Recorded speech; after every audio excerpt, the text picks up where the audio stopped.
परिवर्तन हुआ। मैं महाभारत की बात बता रहा हूँ। एक राजा थे पृथु, राजा का नाम था पृथु। एक बार ये राजा पृथु अपने घुड़शाल में बैठे हुए थे, घोड़ा का निरीक्षण कर रहे थे।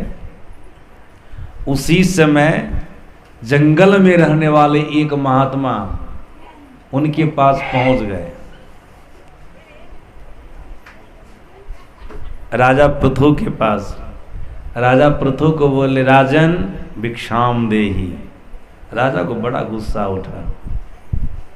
गुस्सा इस बात का, हम सिंहासन पर बैठे रहते, सभा में रहते, वहाँ पर महात्मा भिक्षा मांगता तो बढ़िया होता।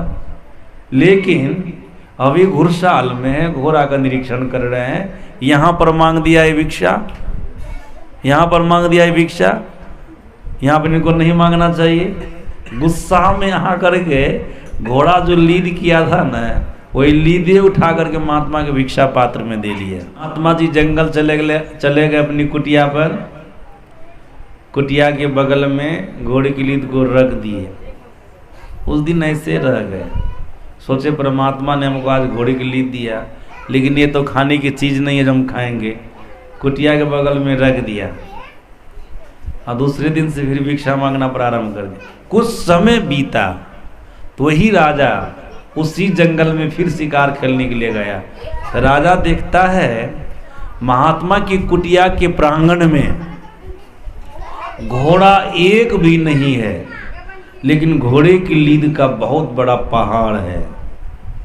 उनसे पूछते हैं, महाराज आपकी कुटिया के प्रांगण में एक भी घोड़ा नहीं है, लेकिन घोड़े की लीद का पहाड़ देखते हैं। तो महात्मा जी तो पहचान के, वही राजा जो हमको घोड़े की लीद दिया था, राजा तो वही है। सज्जन हो तो पहचान के, लेकिन वेद नहीं बताए तो मैं आपको पहचान रहा हूँ। क्या बोले? हाँ, मैं गया था राजा के यहाँ भिक्षा मांगने के लिए। संजोग से देखिए राजा घुड़साल में था, वहीं पर मैंने भिक्षा मांगा। उनको क्रोध आ गया। क्रोध आ गया। क्रोध में क्या किए, घोड़े जो लीद किया था ना, वो लीद उठा करके हमारे भिक्षा पात्र में दे दिए। भिक्षा पात्र में दे दिए। सज्जना, महात्मा जी ने कहा घोड़े की लीद तो खाने की चीज़ थी नहीं, मैं यहाँ पर जहाँ पर आप देख रहे घोड़े की लीद का पहाड़ है, यहीं पर ला करके रख दिया। देखिए घोड़े की लीद में कितनी वृद्धि हो रही। राजा तो दिए थे थोड़ा सा, लेकिन बढ़ते बढ़ते घोड़े की लीद का एक पहाड़ हो गया। पहाड़ हो गया। राजा कहते, वो राजा तो मैं ही हूँ, मैं ही आपको गुस्सा में आकर के घोड़े का लीद दिया। राजा पृथु कुछ समझदार थे, बोले महात्मा जी हमसे भूल हो गई, ये खत्म कैसे होगा? महात्मा जी ने कहा, इनको खत्म करने के लिए संसार में बहुत सारे साधन है। महापुरुषों ने कहा, व्रतों को करने से, धामों में जाने से, तीर्थों को करने से, गंगा में स्नान करने से, अपने निंदा करवाने से, भक्ति भजन ध्यान करने से एक आपका खत्म हो सकता है, अगर ऐसा आप करेंगे तो।